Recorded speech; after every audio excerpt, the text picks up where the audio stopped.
In the refugee camps of Bangladesh, in the shadows of Kuala Lumpur, and along the coastlines of Asia, stories drift like wreckage, silent witnesses to a crisis that continues to grow.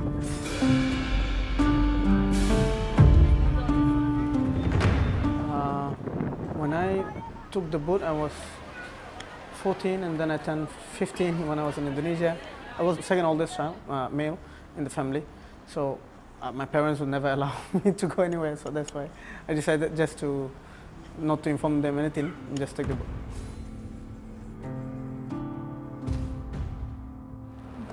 তিন মাসে উড়ে মোলা funny মা টাকা বুঝি তিন মাসে উড়ে আরে হালা হাস আমাদের ঘরে ঘুরা ঘুরা আছে না তো আরে হদিন টাকা পরে আমাদের বুটার কান উড়ি আমাদের হদিন তাকি আমাদের বুট উড়ি তাই বুট হরাবো যাইলে বুটার কান বদলি মানে বেশি ডর লাগে বা একটা নাচি দেখি আরে বই নাচে তো বললে ওরা দল ইয়ম They leave because there is no choice. The camps are overcrowded. Futures are traded by smugglers, and traffickers run routes more familiar than humanitarian aid.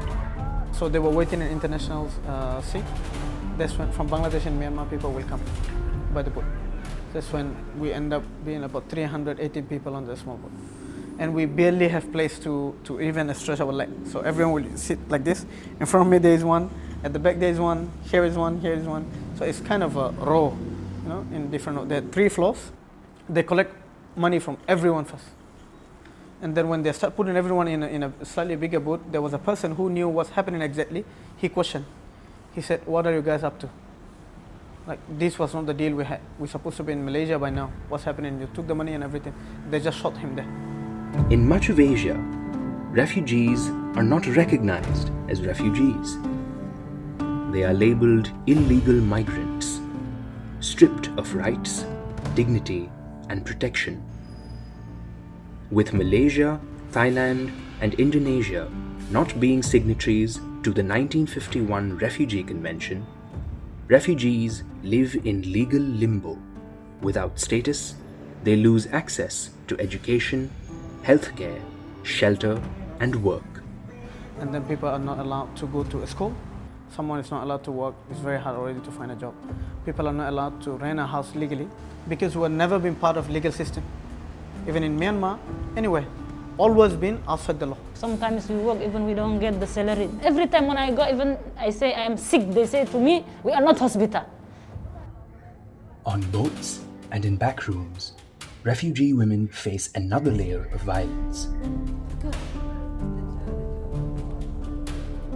Harassment, unpaid labor, and abandonment. It's a workplace, it's normal men and female to work together, but the thing is they have no boundaries. They will touch you even if you're like a Muslim hijabi. They don't care about that. They will just touch with its shoulder, with its back, with its everywhere, and she felt really uncomfortable working there. Yeah, and that's the kind of harassment that she faced while working in the restaurant as a cook before. If we get married, we afraid the man is running and we are having, we are maybe pregnant and we have kids. All are single mothers. Now they are struggling alone, without father. All are single because the man, he don't want to take his responsibility. And invisible, these women carry the weight of their families through fear, uncertainty, and fragile hope. The UNHCR, the UN Refugee Agency with the authority to grant refugee status, is overwhelmed, underfunded, and often unable to respond to the scale of displacement in the region.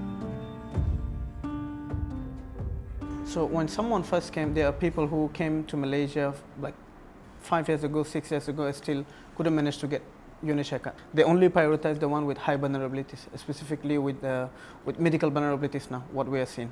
The thing is, because Islam doesn't have its own bank, we have a personal account, so they are afraid if they put it in the personal account that something might happen and stuff like that. Yeah. True. So one of the things, for example, as you were speaking, it was coming to me, is we must find a way to fund organizations which are not registered.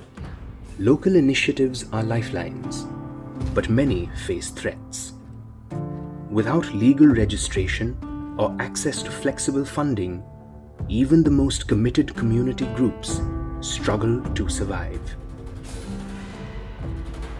I know you're not coming to the consultation in Bangkok, and I don't know why. Because I cannot travel, I don't have a passport. So I'm not allowed to travel. So all the refugees who are here, so if once they have a UNHCR card, they're entitled to have 50% discount on a foreign rate in medical, and then there is no other legal rights they have. These are not passive victims. Many are skilled, capable, and imaginative. A lot of jobs are empty that refugees are taking up, but there are more qualified people who are coming. So I've seen a lot of people who have never been to school, never been in his whole life, never been to school. But when we give him a construction layout and everything, he understands better than an engineer who has a degree. But barriers of law, prejudice, and exclusion hold them back. Especially me, I need someone who is listen to me, someone who is hearing to me. I need someone. All the officers, they log in front of me the gate. And yet, survivors and grassroots leaders build what they can. Centers for healing, leadership, and resilience. These efforts must be protected and scaled. With coordinated planning and sustained support in countries like Bangladesh, Malaysia, and Thailand, we can prevent the dangers that stalk these routes. Amid broken systems, solidarity is the strongest infrastructure. Refugee communities are training each other, building emotional strength, documenting abuse, and offering care, even as the world looks away. So any human that needs help, we need to be there. They came by sea. Some came by foot. Some were carried. All carry stories. If we listen, not with pity, but with respect, we will see not a crisis, but a quiet uprising of courage. For decades, only the West opened doors to resettlement. Today, those doors are closing. It is time for Asia to take lead, not just with policy, but with compassion. For regional harmony and human dignity, Asian philanthropists and civil society must act boldly, collaboratively, and now.